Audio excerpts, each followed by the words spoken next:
Assalamualaikum warahmatullahi wabarakatuh. Perkenalkan, nama saya Andika Baguskara Putra Nusantara dengan NIM 2404010010283 dari kelas IF 201.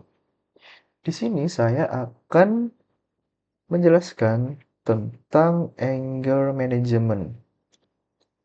Oke, untuk list dari kontennya, yaitu yang pertama ada definisi, seperti apa itu anger management, dan juga yang kedua ada penyebab umum, seperti penyebab umum dari kemarahan, kenapa orang-orang sering marah, dan yang ketiga ada studi kasus, contoh kasus dari pentingnya mengelola amarah, mengelola kemarahan. Dan yang keempat ada strategi mengelola kemarahan, yang berisi teknik dan strategi untuk mengelola kemarahan diri sendiri. Yang pertama ada definisi. Apa itu anger management? Anger management adalah kemampuan untuk mengenali, memahami, dan mengendalikan kemarahan secara sehat dan konstruktif, tanpa menyakiti diri sendiri maupun orang lain. Menurut American Psychological Association, anger management bertujuan mengurangi reaksi emosional dan fisiologis yang ditimbulkan oleh kemarahan. Nah, kemarahan itu sendiri apa sih? Kemarahan itu adalah reaksi emosional alami terhadap ancaman, rasa tidak adil, kekecewaan, atau frustasi. Namun, jika tidak dikelola atau tidak ditahan, bisa menyebabkan beberapa hal. Seperti contoh, ada konflik dari hubungan, mungkin bisa hubungan pertemanan atau yang lain. Ada bisa menyebabkan kekerasan secara verbal atau fisik. Dan juga bisa menyebabkan gangguan kesehatan mental dan fisik, seperti tekanan darah tinggi atau stres kronis. Yang kedua, ada penyebab umum. Apa itu penyebab umum dari kemarahan? Sebenarnya ada banyak hal yang menyebabkan kemarahan itu terjadi. Di sini saya ada beberapa menyebutkan, yaitu adanya ketidakadilan atau perlakuan tidak adil. Yang kedua, bisa karena frustasi karena tujuan tidak tercapai. Yang ketiga, bisa karena konflik antar pribadi. Dan juga bisa terjadi karena trauma masa lalu.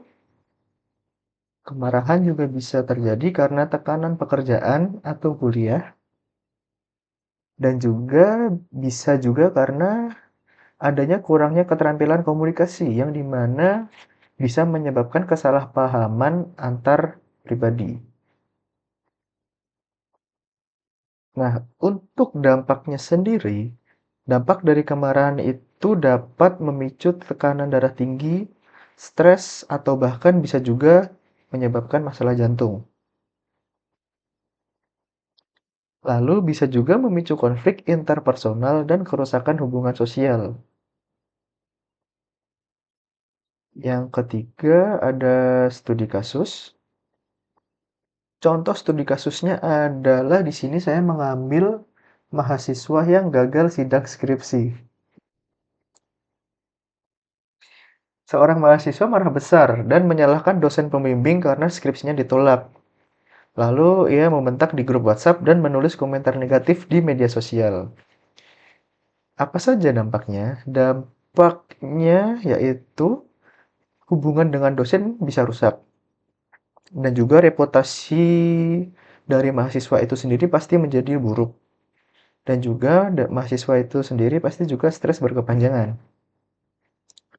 Lalu bagaimanakah solusinya? Untuk solusinya sendiri bisa konseling, mungkin dengan orang tua, atau mungkin dengan teman, atau mungkin dengan yang lebih profesional.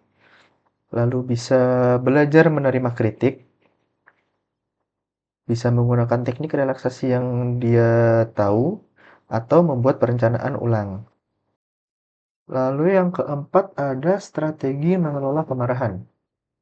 Bagaimanakah teknik dan strateginya? Yang pertama adalah kesadaran diri, di mana kita harus menyadari atau mengenali tanda-tanda marah dari diri kita sendiri. Mungkin seperti detak jantung meningkat, atau suara meninggi, tubuh tegang, dan sebagainya.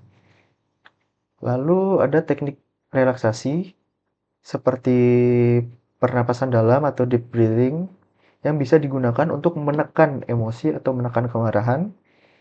Bisa menggunakan meditasi atau mindfulness atau dengan olahraga ringan.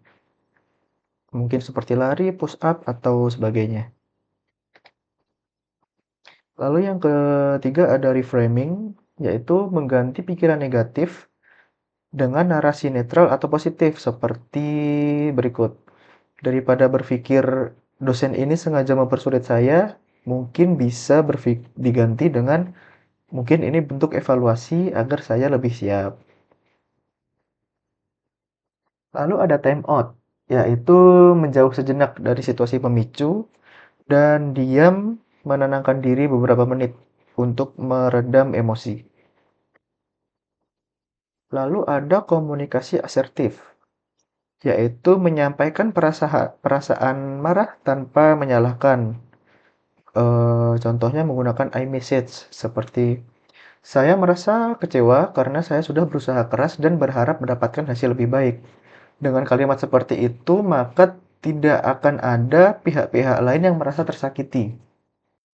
Lalu ada beberapa skill tambahan untuk membantu kita mengelola amarah.